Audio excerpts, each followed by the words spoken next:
Analisa, welcome to the show. Hi, Justin. Nice to be here. Thank you so much for having me on. Yes, I appreciate the time. And there's a lot of ways I can start a podcast. I love hearing the kind of overview first. So let's go with that. What is Catch and Release? What is the company doing today? Catch and Release is awesome. Catch and Release is actually building a functionality for the internet that's never existed before. We're making the licensing layer for the internet. So we work with advertisers and filmmakers and creators to help them license images, videos, music, writing, art, anything you can find on the internet that an advertiser might want to use in a commercial or a filmmaker might want to use in a film. We're making that transaction possible on internet scale. I've been in the business for 20 years, and this has always been my vision, is to do this at an internet scale. There's a ton that I want to unpack in this company, but real quick, the name Catch and Release, where did this come from? You know, it was born out of a conversation I was having in the really early days with my husband, Nick Cronin, who's a designer. And I was describing to him, I'd been in the business already as a researcher. I was someone that creative teams hired to go find stuff on the internet that would help them tell the stories they wanted to tell.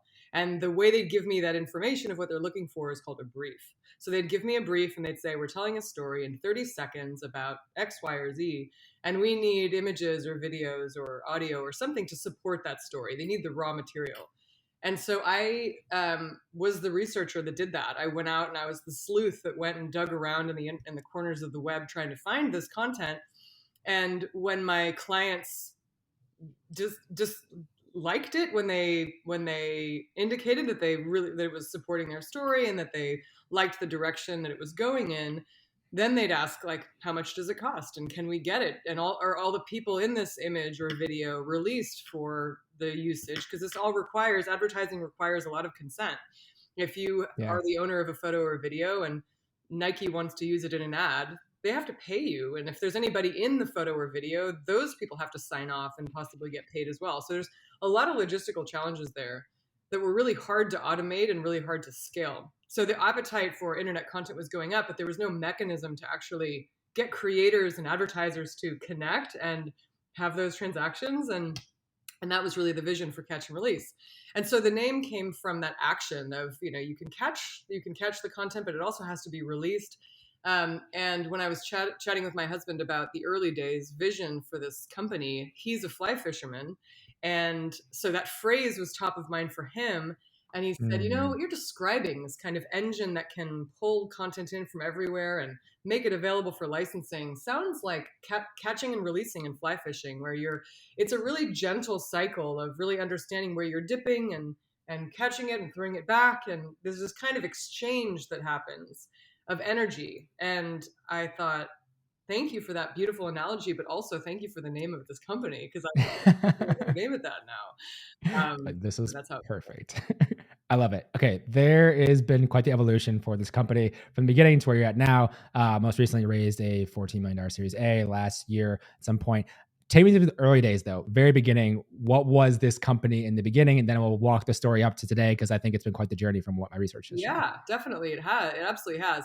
This company was born out of being in the epicenter of customer pain and internet opportunity. Like this started because I was in the belly of the beast with creatives and producers and editors and people who were in the production industry that were really hungry to find the right kind of content to tell the stories they wanted to tell. And when I say stories, I mean commercials, really. But a good commercial is a great story. There's bad ads out there. Great ads are memorable. Great ads are emotional. Great ads pull us through. So that's really that's what we are interested in creating. And we're working with customers that are interested in creating content like that as well. And so I just, it was really painful. They had a lot of needs. They wanted content that was going to do their story justice and do the brand that they were working with justice. And they were doing it on increasingly crazy schedules, days, not weeks, not months, and budgets that were really challenging too. Like, how much can they get done with, budgets that are getting cut in half or getting cut in quarters?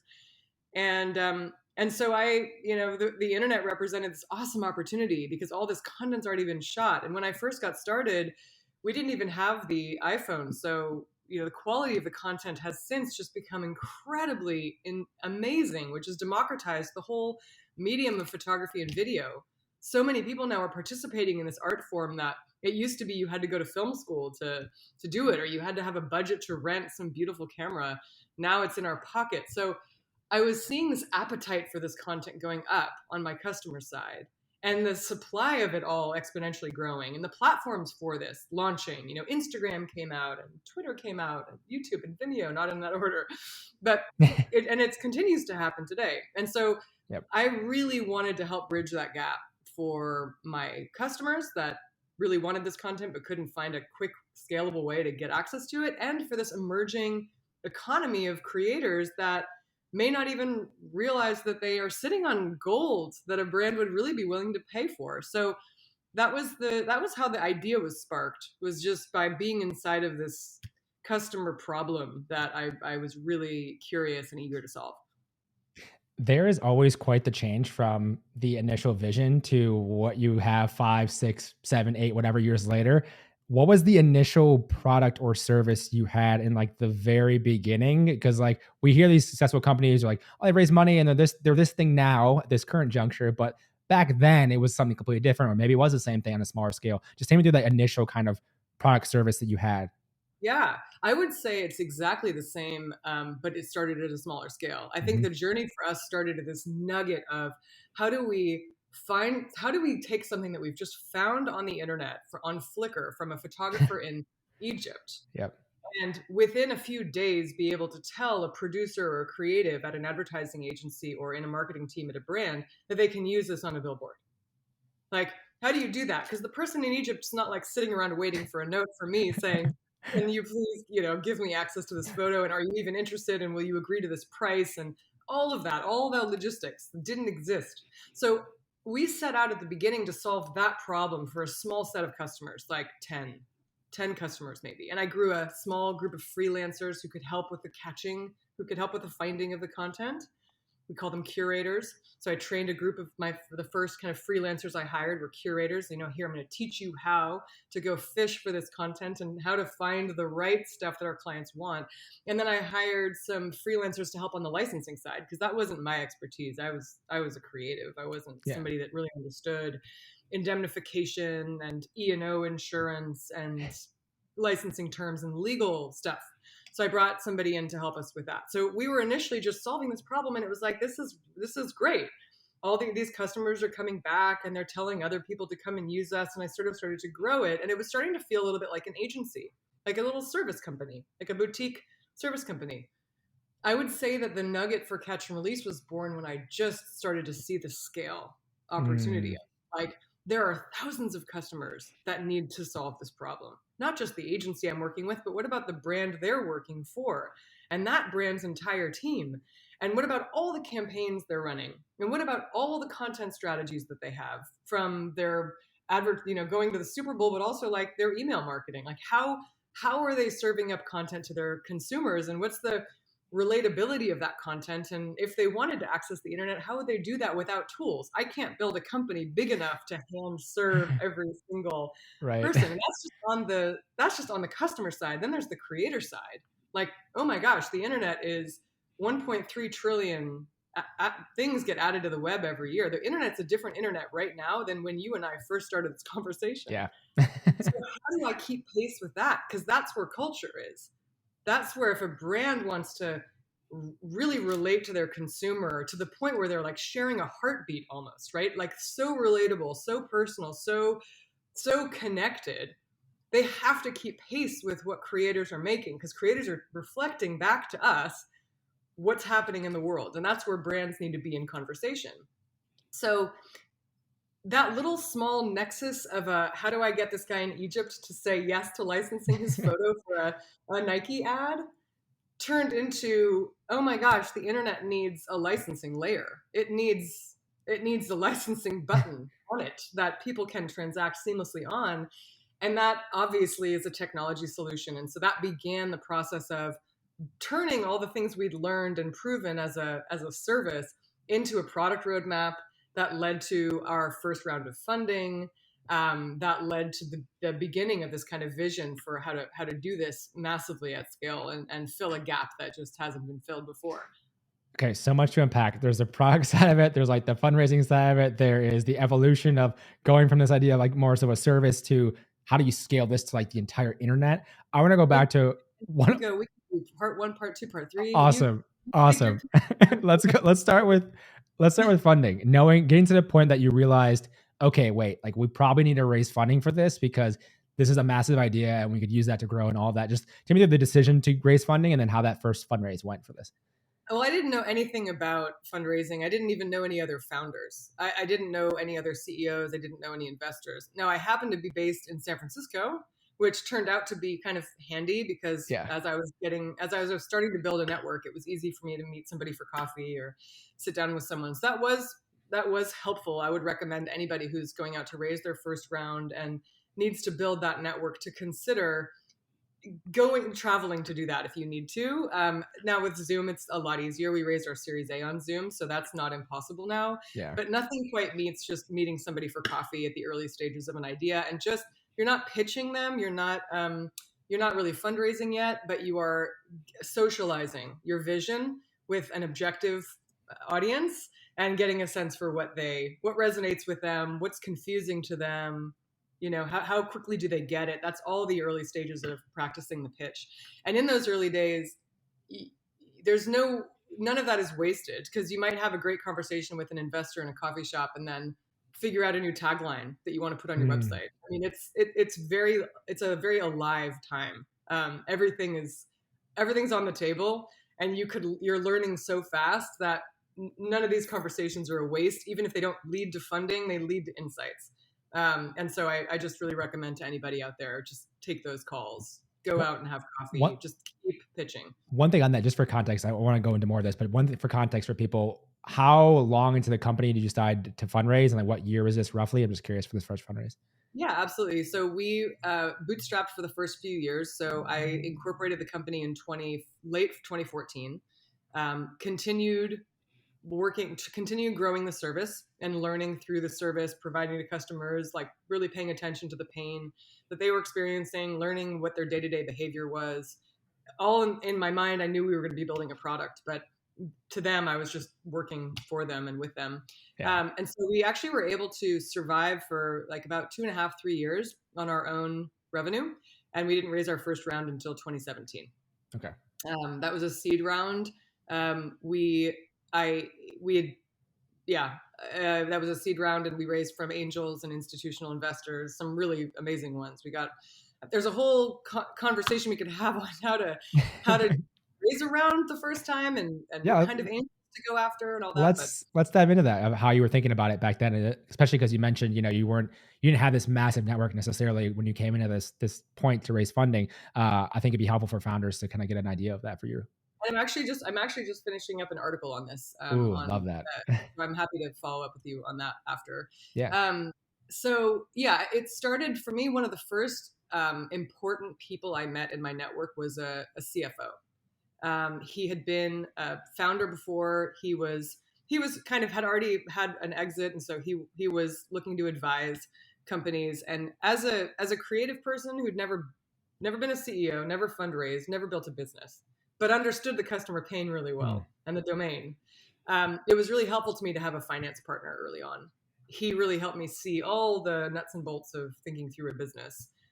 He even came up to me at one point in the early days of our conversation and said, "Hey, are you building an agency or are you building a tech company? Because those two things are really different. Here's how, and you need to make a choice because those are two very different paths." Yep. And I was like, "It's a tech company. Like, let's do this." So it was really helpful to have him give me insights on infrastructure, early hires, how to incorporate, how to write my first deck for investors. He was a different audience than I was used to engaging with, and that was super helpful. So I think the advice there is surround yourself with people who see the world differently than you do in those early stages, because it's going to pressure test your vision and your plan. And for me, that was a CFO. Yeah. So I first met him, and then he introduced me to investors. I started to just have coffee dates with people and bumble through really early pitches, not knowing anything about that audience. not knowing anything about what they cared about, what Yep. metrics mean, and none of that, projections, didn't know anything at all, but was really open to learning and would take those meetings notes back. And I'd sit down with my CFO and be like, okay, this is what they asked. What do I need to be prepared for next time I go out? So you just rinse, wash, repeat for a couple of years while we were making money. So we were able to hold off. We didn't have to go out and raise right away. And then by the time we got to our seed round, I had a bit of a network. I'd met other founders and other CEOs who'd gone through fundraising. I was able to get great advice from them on how to structure investor meetings, how to go out and formally say I'm raising and here's what I'm looking for. And then I just started meeting investors. I got introduced to Gokul Rajaram, who is a really well-known angel investor here and operator. And he introduced me to other people. And I think what I was looking for in a seed round, and I'd encourage others to think about as well, are people who had been in operating roles within recent memory. Yeah. Because in that first like early seed stage where all you really have is a dream and a story, you want somebody who can say like, I understand how this can map to a plan. I understand what the first team's going to need to kind of look like. I can be on the interview panel when you're hiring your first engineer.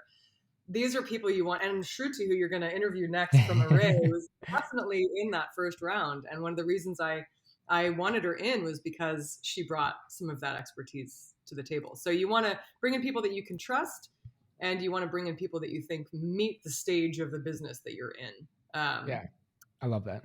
I think it's something that I always talk to with a bunch of different founders and thinking like, okay, like let's look at best case scenario. Like, who do you want in your round? Like, who's going to help your company the most? And you might as well start with that because why not? Like, I think that's the thing. You look at like so many options for investors now, especially, and like a lot of these operators are either angels or solo capitalists, and you can get access to them through Twitter, through LinkedIn, through a friend of a friend. Like, it's not as hard as maybe it once was a long time ago. I've seen like people reach out on Twitter DMs, and I just had a coffee this morning with in the Just Go Grind community. There was a few people in there we met up in real life for the first time, and one of the people there was like, "Yeah, I just like cold emailed like thousands of people and found the right people." It's like, that's insane for the amount of people, but you find the right ones that are like aligned with what you want to do, and it makes a lot of sense. So I love hearing that story. And then from there, so raising that first round of capital, obviously there's like a whole different level of expectations after you raise capital. Take me through how you grew the company from there. What were some of those next steps? Obviously it's a few years ago already, but I'm just curious on how that changed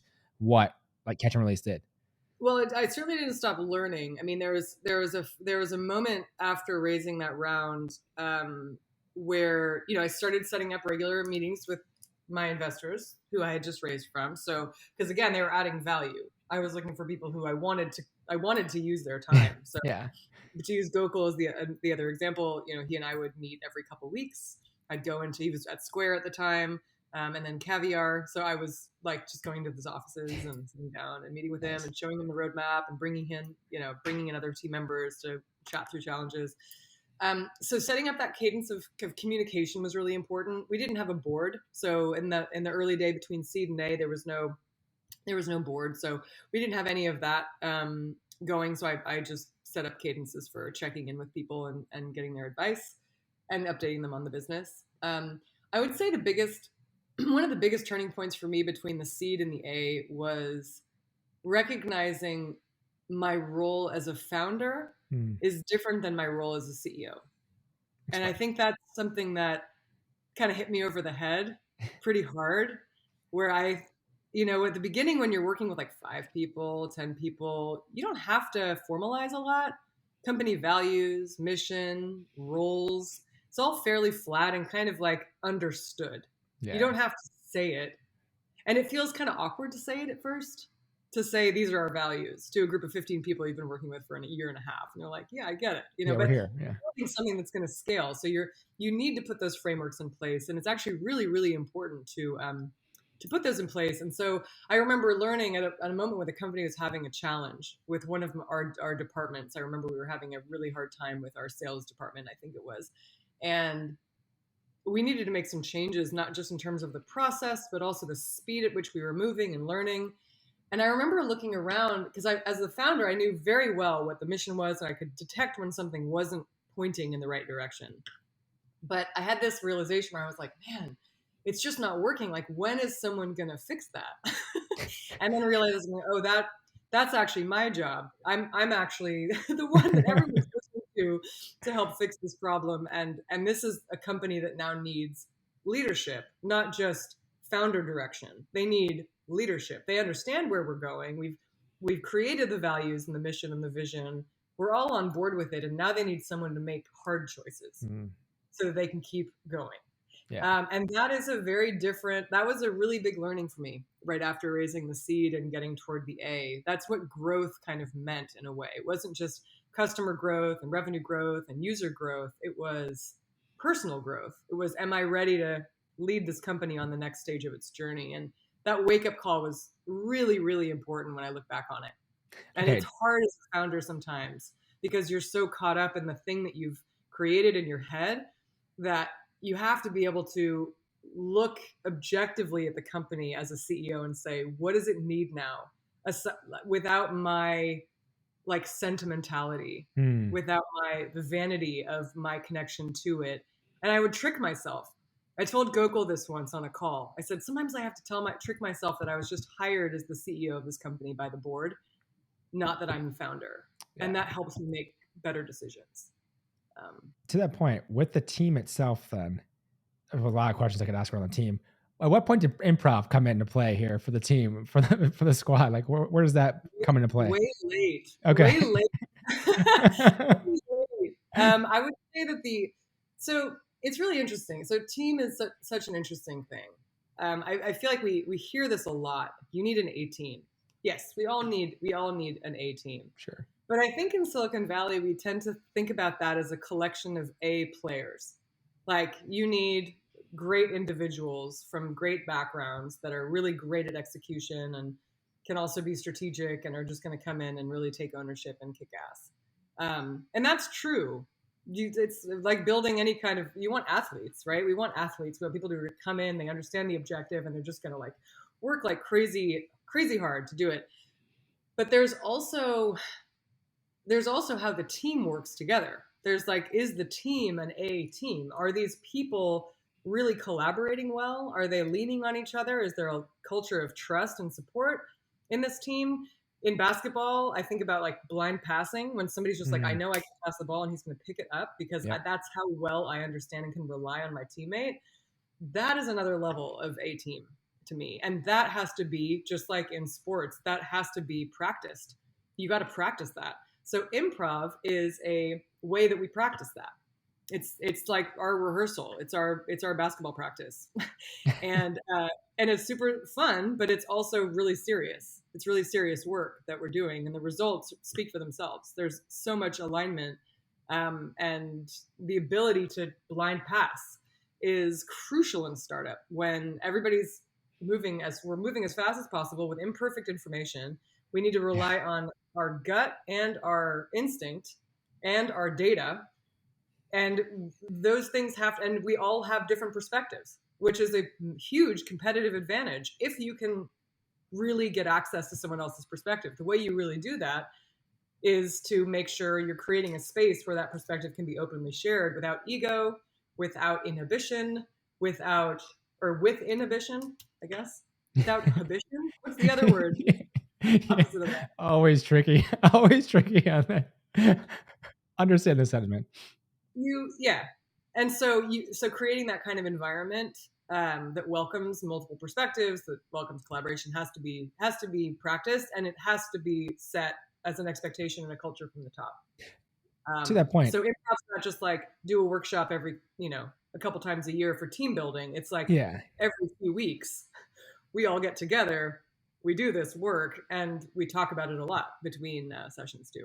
Okay, in like 4 years and 400 podcasts across like 3 shows, improv has never come up as a team like development type of thing. Where did this come from in the first place? And how were you like, all right, guess what, team? Like we're doing improv every month or every couple of weeks. Like just take me through that real quick. It actually happened at a really important time for the company. So startups require thoughtful planning, great market, and also they require luck. And luck is about being open to opportunity you weren't expecting and being ready for it when it comes. You just got to be ready to jump. And improv is definitely one of those lucky moments for me. We had just raised our Series A from Excel on the back of the first year of the pandemic. So it was our first time raising on Zoom and first time raising an A, first time working with a tier one investor, really excited about where we were going. And we had to start to build a leadership team that was going to, I had to start building a leadership team that was going to take the company from where it was to where we wanted it to go, the next level that the Series A was going to take us to. And in a lot of cases, in some cases, I had to really rethink some critical roles. I needed new engineering leadership. I needed to bring in a partner in engineering and product who was really going to take the next wave of this technical vision forward. I needed a full-time finance partner. So my CFO advisor that I worked with in the early days was like, you're ready for a full-time person now. You've got a Series A. It's time for you to get this like full-time function in. And I was like, you're absolutely right. So brought a CFO in. So the team was dynamic at that time. New people were coming in, A players were coming in. How do I really think about the culture of this team differently than I have in the past? We had an offsite virtually, and my chief of staff, who's on our senior leadership team, suggested Mike Birbiglia come and do a set. And if you don't know Mike Birbiglia, he's an amazing comedian and performer. And I've been a fan of his for a long time. I've been a fan of stand-up comedy ever since I can remember. I used to just like watch Comedy Central until 3 a.m. when I was in college. So I'd been following his work for a long, long time. And I thought like, perfect. He's going to come in. He'll do a set at the end of our big strategy kind of kickoff on the backs of raising our Series A. Excel is going to come and speak. And then Mike Birbiglia will come out. I was like, this is going to be the most awesome summit ever. And it was. And he did such a great job. Mike was awesome. And we did a bunch of Q&A, and he and I got a chance to talk, and he also pulled in people from the company to do stuff. And it was super interactive. And candidly, I think he thought he was doing like a corporate event. And I think he walked away feeling like that was a really interesting company that's filled with really creative people and with a leader that was kind of fun to improvise with. And whatever inspired him, I don't know what it was, but he called me after the show and said, hey, that was really fun. We talked for about 10 minutes. He said, I'd love to introduce you to my improv coach. I've been working with her for a long time. I just think you guys would hit it off. So her name's Liz Allen. She's based in Chicago. And we did hit it off. And we started to think about our first couple conversations. I nerded out with her on improv because I was just super interested in that anyway. But when we started getting into underneath the principles of improv, what's the foundation? What do you get from improv? Why is improv awesome? It's awesome because you're watching a group that trusts each other do stuff collaboratively in the moment that they haven't prepared for. What they have prepared for is they've prepared themselves with each other. They've prepared one another, and you're watching support on stage. That's essentially it. It's like watching an amazing basketball team. You're like, wow. Like, you're not really watching great technical athletes. You are, but you're also watching how they rely on each other. That's the other thing you're watching. So I thought that was fascinating. I knew I was at a point where I wanted to build a great team culture at the senior level because I had players coming in that really needed that and expected that and warranted that. And the culture of the team was changing.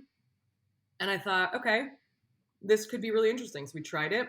We did 3 workshops with Liz. The team liked it. I saw the results I was looking for. And we've been doing it for 2 years now. And now we do it every 3 weeks. Team members have come, team members have gone. The group has always stayed with its constant doing that. That's very unique. And okay, there's a lot I want to go into. So I want to transition into going to this point. You mentioned the Series A, and then this kind of happened after that. 2014, you started this company. You basically are bootstrapping, you mentioned, for a couple of years, but going from the point of bootstrapping in 2014 to then 2022 post Series A with a tier one investor, what fueled that growth? Because there's a lot of companies that don't make it even to a seed from a pre-seed or to an A from a seed round. Like, what's fueled the growth of your company? Like, why have you been able to get to that point? I'm just curious. And I'm thinking from a lot of like the marketing perspective because my mind goes there always, but like what actually fueled growth? Yeah. Okay, great. Well, thanks for sharing where you want to come at it from. I think it starts from having this was solving a real customer problem from day one is a big part of it. Yeah, definitely. It wasn't ambiguous. It was like, this is really solving a customer problem. And then that customer problem started to grow and the opportunity then started to grow. And then it became obvious that we needed to build something and raise money and scale it. So what allowed us to survive in the early days was the fact that we had a service we were providing, that we were solving that problem. Let's put it this way, because investors hate the word services, and Oh, we had a really hard time raising money in the beginning yeah, I because know. of the revenue. We would go in and we would get meetings because we had 3 million in revenue, and investors were like, "Yeah, I'll take that meeting all day long. What's that? Show me the product." I'd be like, "Well, we're building it. Where's the revenue coming from? Services. Okay. Call me when you've made the transition." Of course. Um, so it's hard. It was hard in the beginning. So there's like kind of there's two sides to the coin. It's the revenue was great because it helped us stay alive. To your point, Yeah. and we were so close to the customer problem. We knew how to speak. Marketing was a function of talking to customers for 8 hours a day and knowing how they spoke and what they expected and trying out new things. Like it wasn't anything, and it all spread word of mouth. All of the growth was word of mouth. We didn't spend any money on advertising in the first few years.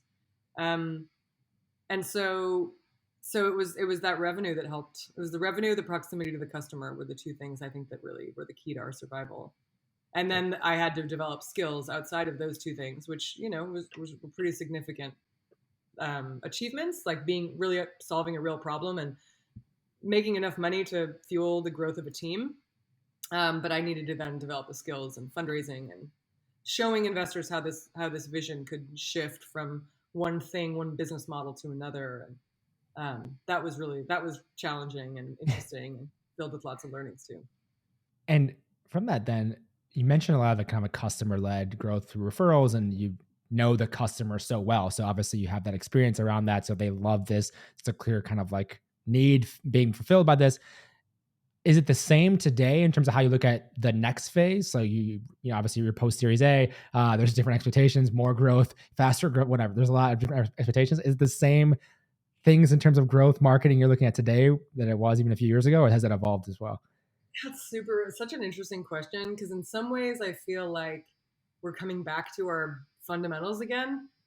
Right now, we don't have a full-time head of marketing at Catch+Release, so I am the head of marketing. And I knew that really quickly when I started to see that we needed that function. I remembered from that day where I needed to come in and help the sales organization. I was like, here's another one of those moments. I need to come in and run this function until I find the leader. So you kind of learn as you go. You become your instincts. You can draw on past experience. So as the head of marketing right now, I am going back to those fundamentals. I would say what's different though is that we're now going after a broader set of customers. So we're exploring we're exploring new markets and new needs. Where else is this pain felt outside of our core group of customers that we already have? And so that's I would say presented like new learnings, right? Is this positioning that we've used with this first set of customers and early adopters the same positioning that's going to work for the next set? So that's really fun. I feel like I'm kind of almost like starting from the beginning again. Yeah, and it does change a lot from early adopters, and even like looking at other companies who spend money on customer acquisition. Obviously, you said it's been kind of led by customer growth, but you look at how the increase in cost to acquire customers because you've kind of hit the low hanging fruit, and then you evolve as you're trying to branch out and bigger. You're like, oh, it's like how do we reach these new people?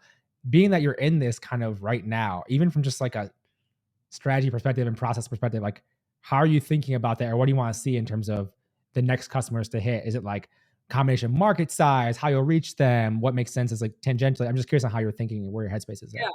So I think we want to reach them in the same way, which is that they come in and experience our product, love what it does for them, and they refer the next person on their team or in their network to the product. So we really want to see that. We want to continue seeing that organic growth because this is an industry of people who really know their stuff and they know what works and they have very high expectations for what they're creating in the market and the tools they use. They're very discerning.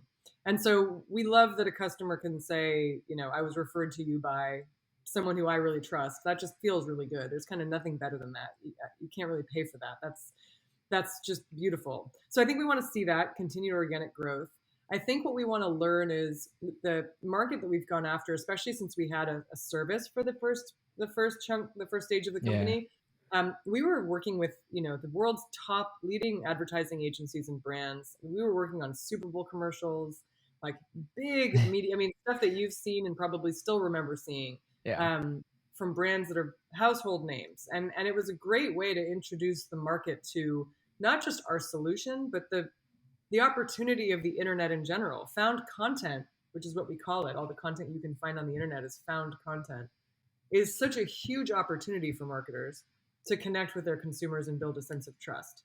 And it doesn't mean everything's amateur. It doesn't mean everything's shot by people who don't have the technical expertise. There's a huge spectrum of content being created by professionals and amateurs alike that are all ending up online somewhere. And so if you're a brand wanting to create a beautiful, glossy, high production, cinematic campaign, you can do that with content you find online end to end. If you're a brand that's interested in leveraging more of a UGC look and feel, where you want to show like moments of like fails, for Yeah. example, or like hot dog eating contests, Yes. or whatever it might be, parents having like difficulty changing their first diaper. I don't know. Like, you're not going to get like perfectly lit shots. It's really less about the technical composition of a thing and more about the emotional engagement of a thing. Like, oh my God, like it's like America's Struggle. Funniest Home Videos. You know what I mean? Yeah. So the first thing actually to when we're going after a new set of customers as we are is to say, do you realize this is a category that you should be tapping into first and foremost? Because it's still very early days for the license the internet future. In the future, it's going to most of advertising is going to be powered by internet content, and as a result, we're going to get beautiful, memorable, amazing stories in very personal ways delivered to us as consumers in a way that today's production methods can't deliver. If we had to shoot everything ourselves and assemble a cast and crew and get a director and craft services and that whole beautiful industry, it's not that it goes away, but it absolutely has to scale. And there's just so much you can do in a period of time with a fixed budget. Yeah, absolutely. So this is the future, but it's early days still. And so we have to, which is what's fun about that is that we're really creating a category. So we have to tell our customers this is the promise of found content, and if you want to access it, Catch and Release is the best solution. So it's kind of a two-tiered approach. And the way we're thinking about it now in a post Series A and post, kind of taking our growth further is how do we use the amazing credibility we've built working with the top agencies and brands and making these incredible spots and commercials and use that to educate a new market of broader customers that are doing a lot of this, more of this work themselves and not necessarily with big agencies like Wieden & Kennedy and Goodby, Silverstein Partners, and a lot of these large, amazing agencies. How do we give them the self-serve tools to do it? So it is a slightly different marketing message, and it's a slightly different flow through the product, and we still have a lot to learn about that customer group, and that's really exciting. It's exciting to be at this stage and still not knowing a lot. Still learning, always, constantly. And I know I just want to make sure we get to one thing before we kind of stop here. New product being launched soon / maybe already launching. Take me through the latest. What's happening with Catch and Release? Yeah, so since raising our Series A from Excel and really, building a new leadership team and bringing in incredible capabilities into the organization, we have basically evolved out of our first version of our product that we created on the back of the service that we really kind of used to prove out the market and prove out how this was going to work. And we've completely rebuilt it and have relaunched Catch and Release with including with that a rebrand. So we actually changed our logo from this awesome ampersand to a plus, and we just posted a blog on that on LinkedIn yesterday. Love it. And the whole backstory of that transition. So it's a really exciting time. You can go to catchandrelease.com as a professional storyteller, somebody who works on a marketing team, someone who works in an advertising agency, and start engaging with the internet and licensing content that you're finding. We also have an incredible group of curators at Catch and Release that are constantly finding amazing nuanced things and are adding that to evolving galleries on the site. So there's lots of places you can also browse. It's really exciting. And this is the foundation really for our License the Internet vision. Lots of tools coming soon for creators as well to make it easier for them to be discovered and for them to license their content proactively. So yeah, the future is futures now. I want to just, as we kind of wrap things up here, I'm just curious because you go from like creator and this creative side. You mentioned earlier in this interview, like you didn't necessarily know like what's it like to be a CEO and like this venture back like startup thing and all this, and that was like 7 or 8 years ago or something like that. At this point now, so it's not that I want to ask if there's anything that was unexpected, but I don't know what you expected back then in 2014 in terms of this journey. So I'm just curious on like how this journey has been for you as a founder and the evolution in the last 7 years. Any thoughts on that as we wrap things up? Absolutely phenomenal. I feel so fortunate that I've been able to be on this ride. It has not been easy. I mean, there's ups and downs, early days, worried about payroll, trying to figure out how to, I mean, a million things. It's so hard. It's so hard. But I think the thread that connects it all for me is it used to be one thing and now it's two things. Ooh, The one thing has always been I'm absolutely in love with this problem. fair. Like I just can't stop thinking about it. It's like a puzzle. It's just infectious to me. I've not lost any curiosity about this problem from the first day that I discovered that it might be a thing. Like I'm still just obsessed with it. Yeah. Um, and it's nice to have built something that I can point to now because so many of my early friends and family are like, "Oh, okay." I guess this is why you can like talk my ear off Yeah, forever about exactly. life. Exactly. Yes, because it's like a real thing now. Like now you know. Yeah. The other thing now, though, that I've inherited or I've put into my like proverbial backpack that is now carrying me, I think, through the next thing is the leadership component. Is the amazing honor and opportunity is to lead a large group of amazing people to achieve something huge. That is going to be my legacy. I think. I'm really that part's really exciting. I get a little bit verklempt about that because Yeah. it's just so powerful. I mean, yeah, you're in such an interesting position now with where you're the company's at, like you mentioned, with a tier one VC raised 20 million plus overall. And you're like, even companies just surviving past that long, like just to be 7+ years in, whatever it is, like that on its own is like incredible. I mean, the journey. So it's It is a journey. remarkable. It's not, we've by no means like figured it all out, and there's still so much more to do and build, and the risks are just as big as they were at the beginning. It's not in the bag by any stretch. Yeah. So, and I know for founders that are listening, it's kind of like, wow, it sounds so easy, or like if I could only get to that point, then it would be like smooth sailing. Like, no, Yeah. that's not it. You have new problems every day, but I think if you're motivated by the problem that you're solving and the customer who benefits from solving that problem, and you love to lead people and you want to be in a position to grow a company, I think this is a wonderful journey. And for us, it's not even just about growing the people at the organization, it's about leading the market. Leadership is actually so important from a like how do you lead a market? Yeah. That's the whole thing. And so building those skills as a CEO, as a leader, beta testing your skills on your early group of people, and then taking that outside the organization to the customers and to the marketplace is it's really fun. Yeah. It's really really fun. I know you mentioned where we can find obviously more about the company itself, but where can people connect with you as well, Annalisa, if they would like to? I'm always happy to connect. As I mentioned earlier, one of the first things that really changed the game for me was meeting other founders. I talk to founders all the time who are ahead of my stage, behind my stage, at my stage. So Analisa at catchandrelease.com. Just email me directly. Happy to chat, or you can find me on LinkedIn. You can DM me there if you want to. Perfect. Thank you so much for the time today. Really appreciate it. Thank you so much, Justin.